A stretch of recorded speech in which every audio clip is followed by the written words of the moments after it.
kumpul dulu bersama Iya, keluarga, bener. berdoa Berdoa bersama di bersama-sama jam yang di jam mustajab yang begitu ya. mustajab.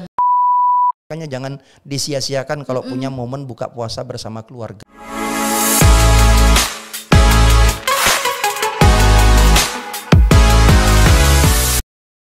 Assalamualaikum warahmatullahi wabarakatuh. Halo para sivitas akademika Universitas Bangka Belitung. UBB Berkisah kali ini bertajuk episode spesial Ramadan. Nah, di episode spesial Ramadan ini kita akan ngebahas mengenai ngabuburit yang berfaedah ala generasi milenial itu yang seperti apa sih? Nah, kita akan berbincang terkait hal tersebut dengan narasumber kita yang istimewa. Beliau adalah Ustadz sekaligus dosen di Universitas Bangka Belitung. Assalamualaikum Bapak Haji Muhammad Kurnia LCMAG Bapak. Waalaikumsalam Mbak Aisyah.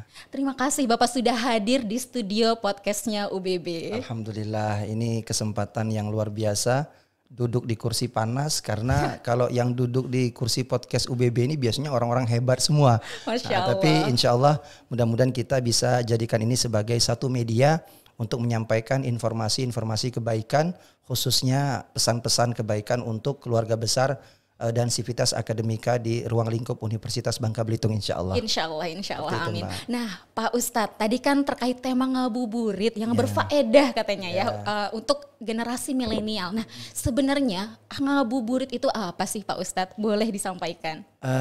Baik, sebenarnya kalau kita ngambil istilah ngabuburit itu kan berasal dari bahasa Sunda sebenarnya. Cuma karena dia lebih nasional, banyak digunakan di berbagai daerah, akhirnya kita di Bangka Belitung pun ikut-ikutan trendy dengan menggunakan istilah ngabuburit. Nah jadi kalau kita pahami sebenar makna ngabuburit itu, dia kurang lebih maknanya adalah menanti waktu berbuka puasa. Nah ini yang akan kita obrolkan kira-kira barangkali karena dalam menunggu waktu berbuka puasa ini kan rasa penantian yang sangat berat sebenarnya Mbak. Karena kita kalau yang ditunggu hanya azan saja kan, azan maghrib dengan azan zuhur kan sama Mbak suaranya kan. Nah, hanya beda di waktunya saja. Jadi memang butuh semacam aktivitas ya yang barangkali itu dalam masa penantian azan maghribnya tidak begitu lama rasanya Mbak. Nah makanya orang-orang yang berpuasa itu kalau kata Nabi itu kan lisoimi farhatani. Orang yang berpuasa itu dia dapat dua kebahagiaan. Yang pertama kata Nabi farhatun inda iftarihi. Dia akan bahagia ketika nanti dia buka puasa.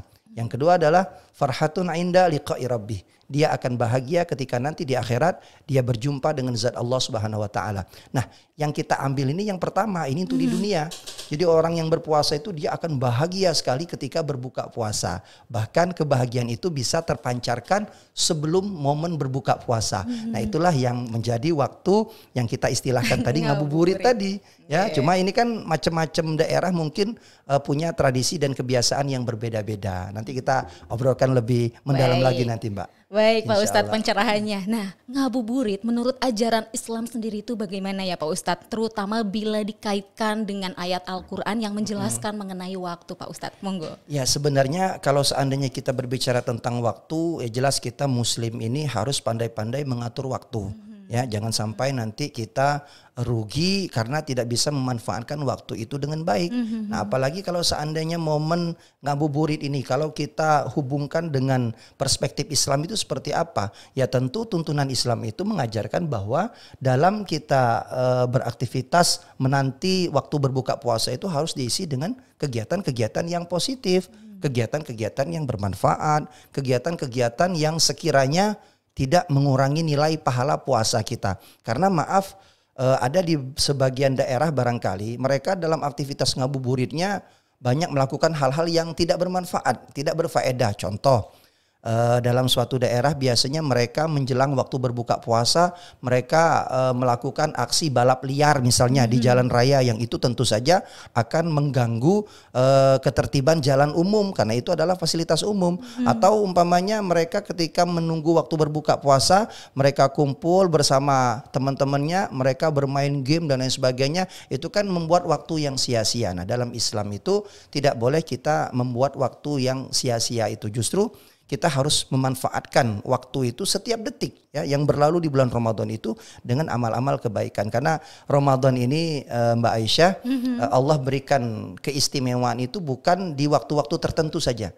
dia sepanjang waktu mulai dari terbit fajar sampai terbenam matahari, bahkan sampai terbit fajar lagi, itu semuanya waktu kebaikan yang sangat besar diberikan oleh Allah Subhanahu wa taala.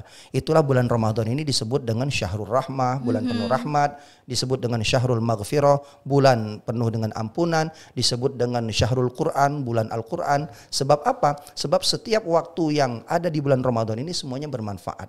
Jadi kalau seandainya mengisi waktu menjelang berbuka puasa dengan kegiatan-kegiatan yang tidak ada faedahnya, rasa-rasanya itu membumazirkan waktu, ya. Jadinya akhirnya waktu itu jadinya mubazir. Jadi kalau waktu sudah mubazir, ya itu tidak akan mendatangkan kebaikan. Yang ada justru nilai-nilai kebaikan dalam keadaan berpuasanya tadi itu berkurang. Nah, itu yang disayangkan. Seperti itu Mbak Aisyah. Masya Allah, sayang sekali ya Pak Ustadz ya kalau kita menyanyiakan waktu sepanjang bulan Ramadan ini ya. Ya Allah, luar biasa. Nah Pak Ustadz nih, ini yang paling poin pentingnya. Tips ngabuburit nih yang bermanfaat untuk para generasi milenial saat ini yang memang selalu dikelilingi oleh berbagai macam bentuk teknologi digital. Nah kira-kira seperti apa Pak Ustadz? Masya Allah. Yang jelas yang pertama tips ngabuburit ala milenial ini yang harus digalakkan sebenarnya yang pertama ini adalah tetap ibadah, ya. Apapun bentuk ibadahnya, boleh dia baca Al-Quran, boleh dia berzikir misalnya, ya, atau kalau dia memanfaatkan teknologi, boleh dia mendengarkan kajian-kajian online dan lain sebagainya, atau kalau dia mau melakukan program amal sosial misalnya, melakukan penggalangan dana untuk membantu saudara-saudara yang sedang ditimpa musibah, ini semuanya bisa dia lakukan. Ya, karena ini adalah bagian dari rangkaian ibadah. Atau yang kedua, dia mau yang sifatnya entertain untuk hiburan dirinya. Itu bisa dia pilih olahraga. Tapi olahraga menjelang berbuka puasa ini olahraga yang ringan-ringan saja, ya. Jangan nanti menjelang berbuka puasa olahraganya yang berat nanti, ya, diangkat besi dan lain sebagainya misalnya kan Mbak ya. Nanti kalau begitu kan khawatirnya nanti karena kondisi fisiknya yang lemah dengan olahraga yang berat nanti akan mendatangkan hal yang tidak baik untuk kesehatannya. Makanya meskipun olahraga, ya cari olahraga ringan seperti jalan sore atau jogging dan lain sebagainya. Itu kan tidak jadi soal. Yang penting dia bisa mengontrol dirinya bahwa ketika menjelang berbuka puasa dia tetap bisa menjaga kesehatannya dengan baik seperti itu. Atau yang ketiga ini sebagai seorang anak-anak barangkali ya, pasti kan punya orang tua, pasti punya saudara. Apa salahnya ngabuburitnya itu diisi dengan membantu orang tua, apapun pekerjaan orang tua, ya. Kalau umpamanya orang tua mau menyiapkan makanan istimewa untuk keluarga, kita ikut membantu. Itu ngabuburit yang luar biasa, ya. Jadi aktivitas-aktivitas ngabuburit ini sebenarnya semuanya yang bermuat tentang manfaat. Jangan justru yang sia-sia, yang mubazir tadi Mbak, yang seperti umpamanya muter-muter nggak jelas tujuannya kemana, ya, ngabisin BBM, mana BBM lagi mahal sekarang kan, lagi naik harganya. Lagi naik harga. Jadi sayang kalau seandainya waktu dihabiskan begitu. Nah kemudian selanjutnya aktivitas ngabuburit itu bisa juga kalau seandainya mau untuk mempersiapkan berbuka puasa, supaya dipersiapkan jauh-jauh hari. Kita ini banyak keliru begini Mbak Aisyah. Berbuka puasa itu kita hanya fokus dengan menu-menu makanan saja, ya. Cari takjil ya cari Pak. takjilnya dan lain sebagainya. Bukan tidak boleh cari takjil, boleh, asal waktunya bisa diatur sedemikian rupa. Nah, yang paling afdol untuk kita berdoa di bulan puasa ini kan sebelum berbuka puasa. 5 menit atau 10 menit itu waktu yang istimewa untuk kita berbuka puasa. Jadi umpamanya kalau kita mau ngabuburit dengan mencari takjil, ya silahkan. Tapi carilah takjilnya dari jam 5 sore misalnya. Jam 5:30 beres semuanya, sudah siapkan semuanya di atas meja, baru kemudian nanti dekat-dekat azan maghrib kita sudah persiapan untuk banyak-banyak berdoa kepada Allah. Karena ini barangkali menjadi budaya yang sudah ada di Indonesia Mbak. Kalau buka puasa itu kan biasanya yang sibuk di dapur itu kan hanya ibu saja, ya. Nanti suaminya nonton depan TV, anaknya ada di kamar, nanti ada yang main di belakang, ada yang main di teras, ya.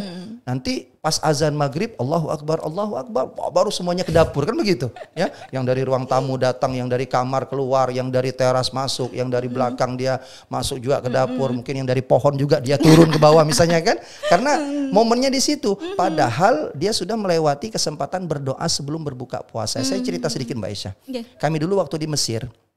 Di Mesir itu kebiasaan orang-orang Mesir itu, mereka kalau menjelang berbuka puasa itu mereka kumpulkan semua anggota keluarganya di depan meja makan.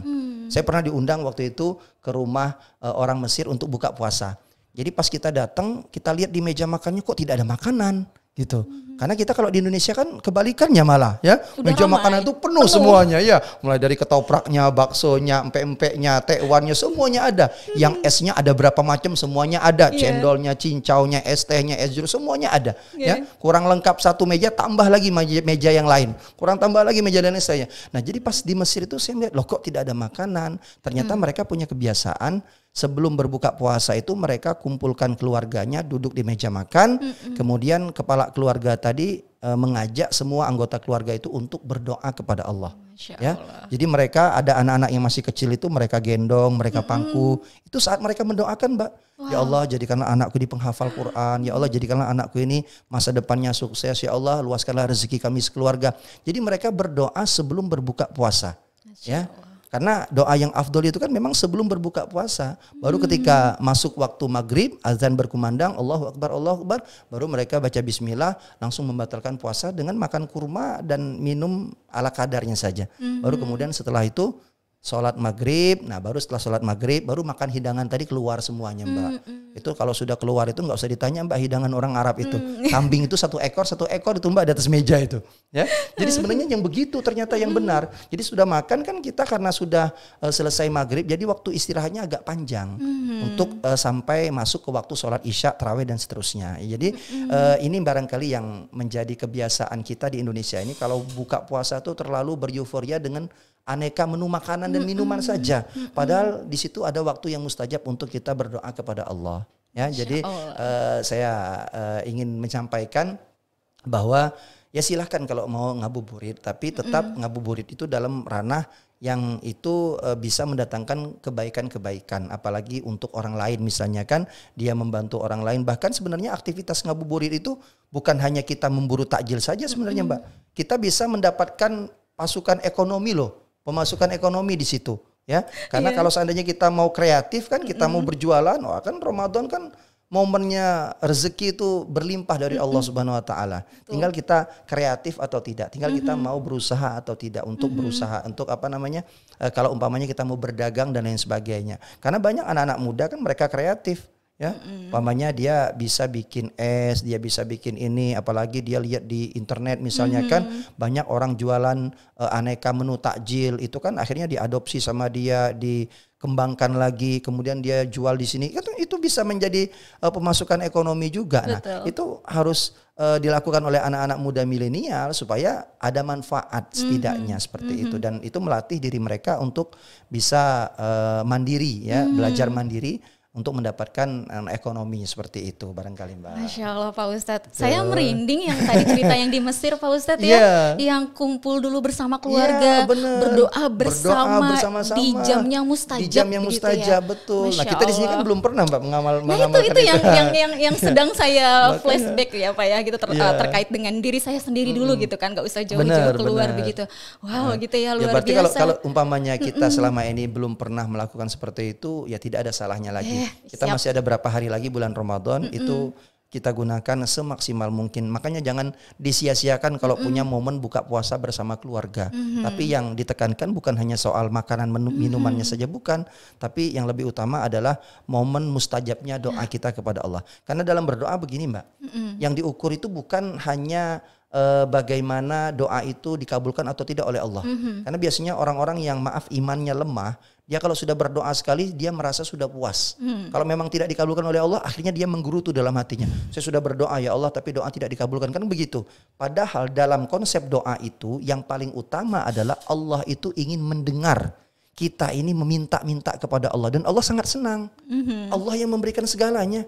Kita minta dengan manusia saja, manusia senang dia. Kenapa? Karena dia ngerasa dia dibutuhkan oleh orang lain. Nah, kalau dengan manusia saja mereka senang kalau kita minta, apalagi dengan Allah. Nah, Allah itu senang melihat hamba-hambanya minta, apalagi hamba-hambanya yang minta dalam keadaan berpuasa. Nah, ini yang barangkali perlu menjadi toksik yang positif ya, untuk bisa kita sebarkan kepada keluarga kita, kolega kita, rekan-rekan kita, kawan-kawan mahasiswa kita semuanya, supaya membiasakan hal ini. Jadi kalau momen buka puasa bersama keluarga itu manfaatkan betul untuk banyak-banyak berdoa kepada Allah Subhanahu Wa Taala. Nikmati itu, Mbak, kalau ada momen buka puasa bersama. Saya pribadi karena setiap hari, hampir setiap hari kita ada kegiatan mengisi acara berbuka puasa. Jadi momen buka puasa bersama keluarga itu agak-agak sedikit langka sebenarnya di bulan Ramadan ini. Saya kemarin terakhir ada buka puasa sama istri sama anak-anak. Saya kerjain sedikit. Ayo ikut semuanya kita buka puasa di hotel. Yang benar kita buka puasa di hotel kata istri saya. Iya benar kata saya kan. Tapi pas sampai di hotel saya langsung ajak naik ke lobi. Loh kok naik ke lobi acara tempat acara kata dia, enggak ke tempat restorannya, ikut saja dulu. Ternyata saya di hotel itu ngisi acara gitu Mbak. Tapi saya manfaatkan betul momen untuk buka puasa bersama keluarga supaya nanti sebelum azan maghrib, sebelum masuk waktu maghrib kita sempat berdoa kepada Allah Subhanahu Wa Taala. Meskipun sebenarnya berdoa kan di mana saja bisa. Betul. Kan, tapi kan lebih afdolnya kalau ini anak yang kita pegang loh, ini anak yang kita langsung doakan loh, ya Allah anakku ini dia punya cita-cita, kabulkanlah nanti cita-citanya. Kan kita orang tua kan doanya mustajab, doa orang tuanya mustajab, didoakan dalam keadaan berpuasa, ditambah lagi menjelang waktu berbuka puasa. Jadi banyak sekali peluang-peluang komplit sekali peluang itu untuk doa kita dikabulkan oleh Allah Subhanahu Wa Taala. Begitu barangkali Mbak. Baik Pak Ustadz. Nah mudah-mudahan menonton podcast spesial Ramadan ini juga bagian dari salah satu ngabuburit yang berfaedah ya Pak ya. Insya Allah. Amin. Siap. Nah selanjutnya Pak, kita kan sering nih mendengar sekali dan menggaungkan terkait dengan kaum rebahan. Nah kaum rebahan ada yang tersentil nggak nih? Nah kira-kira rebahan itu apakah bagian dari salah satu mungkin ngabuburit yang berfaedah atau bermanfaat? Monggo Pak Ustadz. Kalau kita isi ngabuburit dengan rebahan sebenarnya sah-sah saja ya. Yang tidak boleh rebahan itu kalau serebahan sambil minum es teh misalnya itu nggak boleh Mbak ya, atau rebahan sambil nyemil daging rendang misalnya kan itu yang nggak boleh ya. Sebenarnya kalau dia rebahan saja tidak salah, cuma sangat disayangkan kalau tidak ada produktivitas, tidak ada hal-hal yang positif yang dia lakukan di momen yang baik seperti menjelang berbuka puasa itu loh. Ya. Karena kalau kita berkaca kepada tadi yang saya sampaikan di awal, orang yang berbuka puasa itu dia akan mendapatkan kebahagiaan yang tidak bisa didapatkan oleh ibadah-ibadah yang lain.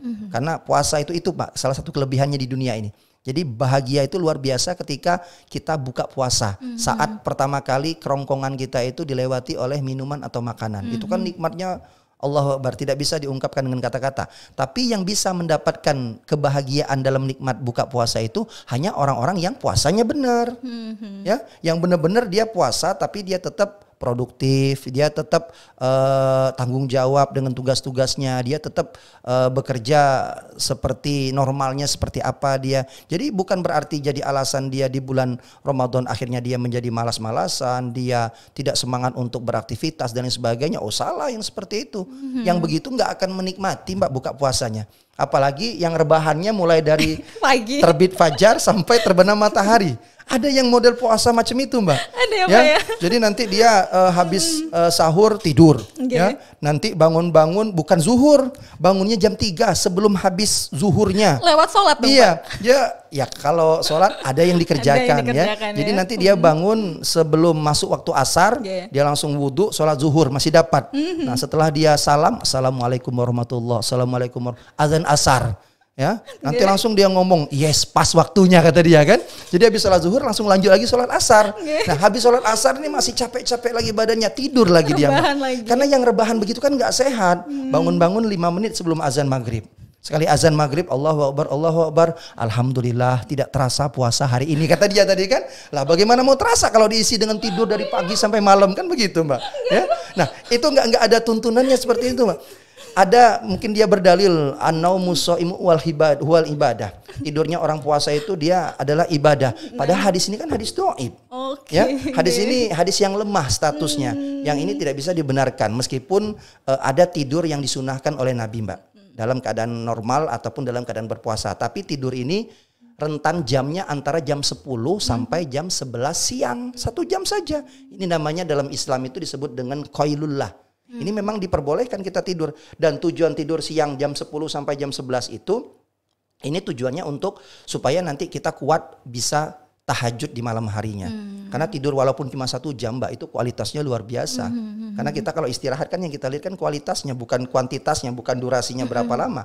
Kalau durasinya lama tapi tidak berkualitas kan tidak ada gunanya. Tapi kalau sejam ini sesuai ajaran Nabi, itu menjadi waktu istirahat yang berkualitas. Tapi ini bagi yang tidak ada tugas, tidak ada tanggung jawab. Jangan nanti para dosen, para tendik di UBB nanti jadi alasan, Pak Rektor kami nuntut pokoknya jam 10 kami mau tidur semuanya. Oh udah bisa. Kenapa? Karena kita punya tanggung jawab seperti itu. Tapi kalau kita cari momen hari Sabtu atau hari Ahad, hari libur misalnya kan, kita mau cari kapan waktu yang paling ideal untuk tidur siang, jam 10 sampai jam 11. Ya, jangan sampai sepanjang hari tadi. Karena kalau sudah jadi kaum rebahan itu sudah Mbak. Kaum rebahan itu saya selalu mengistilahkannya dua konsekuensinya.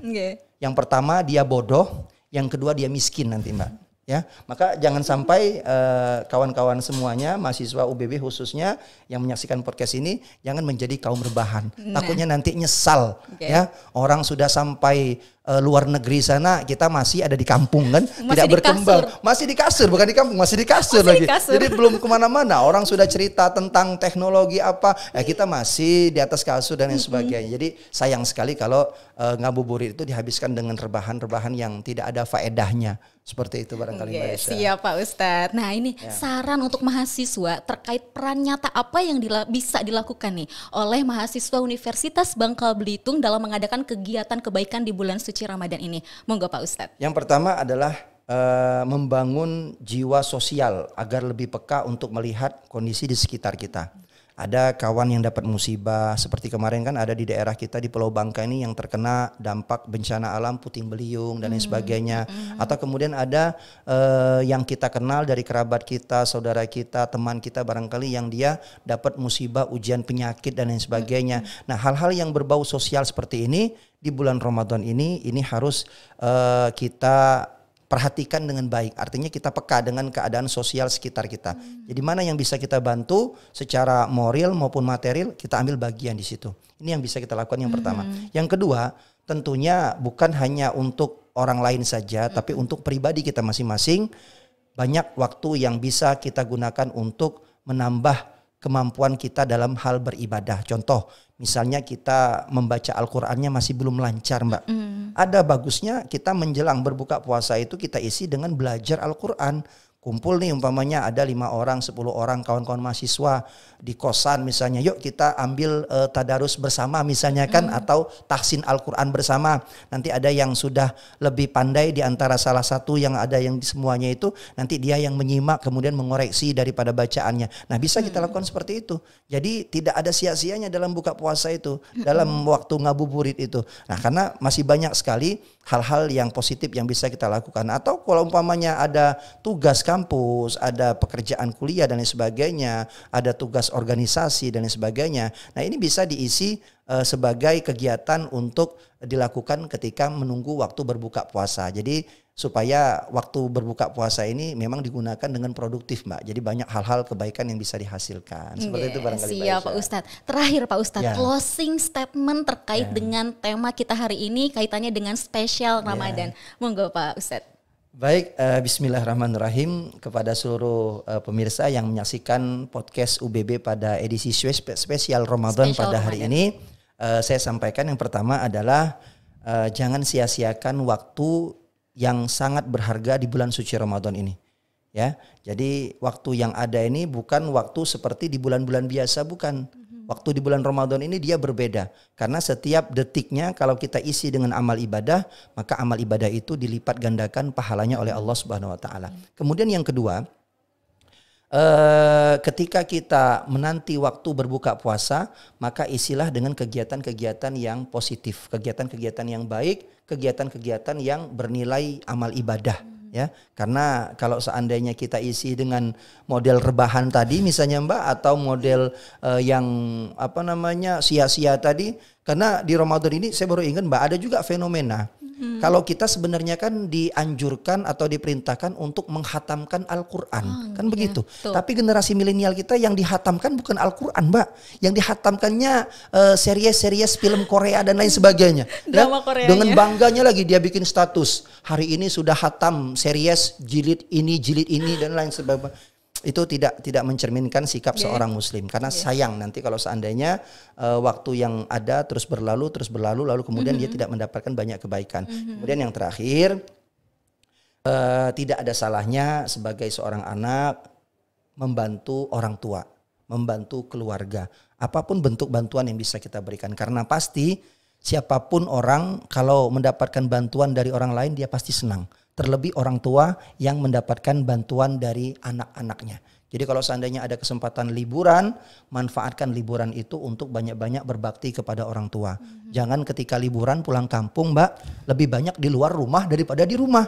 Ya, di rumah itu hanya tempat ganti baju saja misalnya, habis waktunya di luar. Nah, itu akan membuat orang tua menjadi sedih. Jadi untuk adik-adik mahasiswa semuanya, ketika nanti pulang ke rumah liburan misalnya, ya, jangan sia-siakan waktu untuk bisa berbakti kepada kedua orang tua. Demikian saja barangkali Mbak Aisyah. Terima kasih banyak Pak Ustadz Sama-sama, untuk sharing Mbak sessionnya. Aisyah. Terima kasih, Siap. mudah-mudahan podcast spesial Ramadan ini bermanfaat. Amin, Terutama untuk amin. rekan-rekan mahasiswa di UBB. Amin, Baik. insyaallah. Demikian sharing session kita pada hari ini. Sampai ketemu di kesempatan selanjutnya. Saya Aisyah, mohon undur diri. Wassalamualaikum warahmatullahi wabarakatuh. Waalaikumsalam warahmatullahi wabarakatuh.